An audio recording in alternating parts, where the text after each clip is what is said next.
ओम श्री गुरुवे नमः। गुरुर्ब्रह्मा गुरुर्विष्णु गुरुर्देव महेश्वरः। गुरुः साक्षात् परम ब्रह्म तस्मै श्री गुरुवे नमः।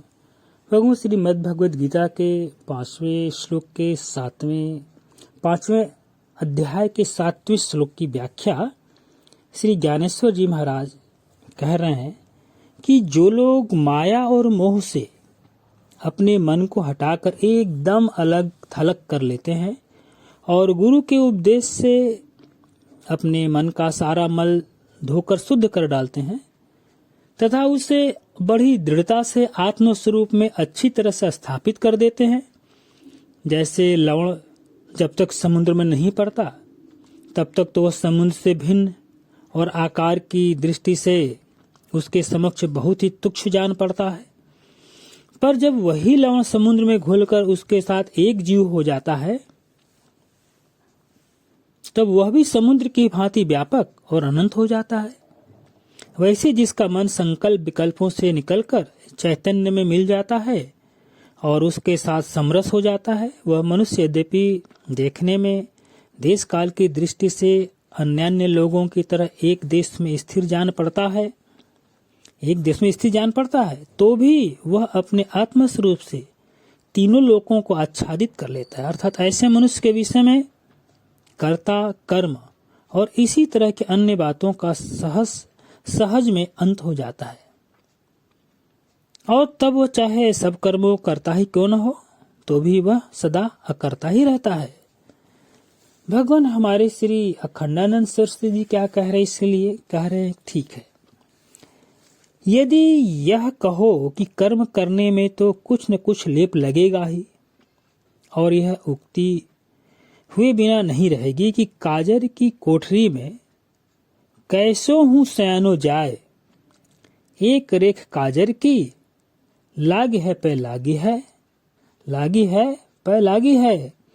ठीक है, ऐसा होता है, ऐसा होता तो है, ऐसा ठीक है, ऐसा होता तो है, लेकिन इसके पीछे जो संशय है वो कर्म को शुद्ध बनाने में बाधक बनता है। मेरे एक परिचित सेठ है, वे लोगों का बड़ा उपकार करते हैं। बाबा जी लोगों को कुआं बनवाने के लिए, प्याऊ लगवाने के लिए, सदाव्रत खुलवाने के लिए पैसा देते हैं। उनको जब मालूम पड़ता है कि मैं उसी तरफ जा रहा हूँ जहाँ कुआं, प्याऊ अथवा सदाव्रत चलता है, तो ये कहते हैं कि स्वामी जी आपको कष्ट न हो तो जरा देखते आना कि उधर उस बाजार में बाबा जी ने कुआं बनवाया है कि नहीं, प्याऊ या सदाव्रत चलवाया है कि नहीं। मैंने एक बार कह दिया, सेठ जी संशय आत्मा विनश्यति, ये तुम्हारे मन में संशय ही था तो तुमने पैसे दिए ही क्यों। मुझको तुम्हारी नौकरी करने में कोई आपत्ति नहीं है, मैं तो देखकर आऊंगा, पर तुम्हारे मन में जो शंका है ना, वह तो तुम्हारे सद्भाव को काट डालेगी। शंका किसको कहते हैं? जो हृदय की शांति को काट दे। कम शांतिम कुंत्यंती इति शंका।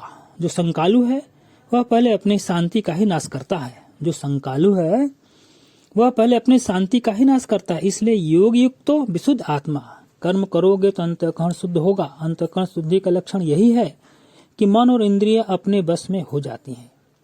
विजित आत्मा माने जिसका मन वश में हो गया है। हम मन को जहां लगा दें वहां वह लग जाए, यही अर्थ होता है विजित आत्मा का।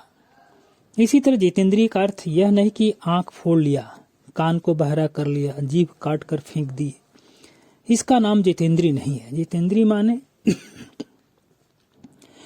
माने जब बोलना चाहे तब बोले, जब सुनना चाहे तब सुने और जब न चाहे तब इंद्रियों को बिल्कुल बंद कर दे, ठप कर दे। विजित आत्मा और जितेंद्रिय वही है जिसमें अपने अंतःकरण बहिष्करण को निर्विषय रखने के सामर्थ्य उदित हो जाए। वो जब चाहे तब सविषय और जब चाहे तब निर्विषय विचार करे तो विचार, नहीं तो निर्विचार।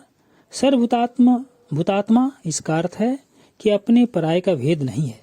यह नहीं कि मैं इसी शरीर की आत्मा हूँ। यदि इसी शरीर की आत्मा बने रहोगे तो क्या होगा? एक सज्जन बोलते थे कि ईश्वर तो परोक्ष ही रहेगा। क्यों भाई?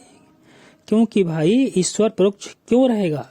इसलिए रहेगा कि तुम इसी शरीर को मैं करके बैठे हो, तभी तुम्हारी दृष्टि में ईश्वर की परोक्षता है। यदि तुम ऐसा मानोगे कि आकाश ही तुम्हारा शरीर है, तुम चिद चिदाकाश हो तो देखोगे कि ईश्वर की अज्ञात सत्ता नहीं है।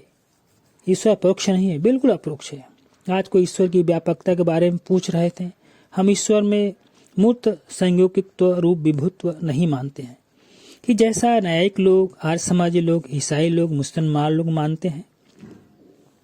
हम तो ईश्वर में सर्व उपादानत्व रूप विभुत्व मानते हैं। जैसे कंगन में सोना है, घड़े में माटी है, औजार में लोहा है, वैसे संसार में सब स्त्री पुरुष, पेड़ पौधों, मिट्टी, पानी में मूल सत्ता के रूप में, मूल तत्व के रूप में सर्व उपादानत्व ये ईश्वर व्यापक है। एक महात्मा हमारे गांव से 14 मील दूर गंगा के किनारे रहते थे। मैं उनके पास जाकर उनकी सेवा कर दिया करता।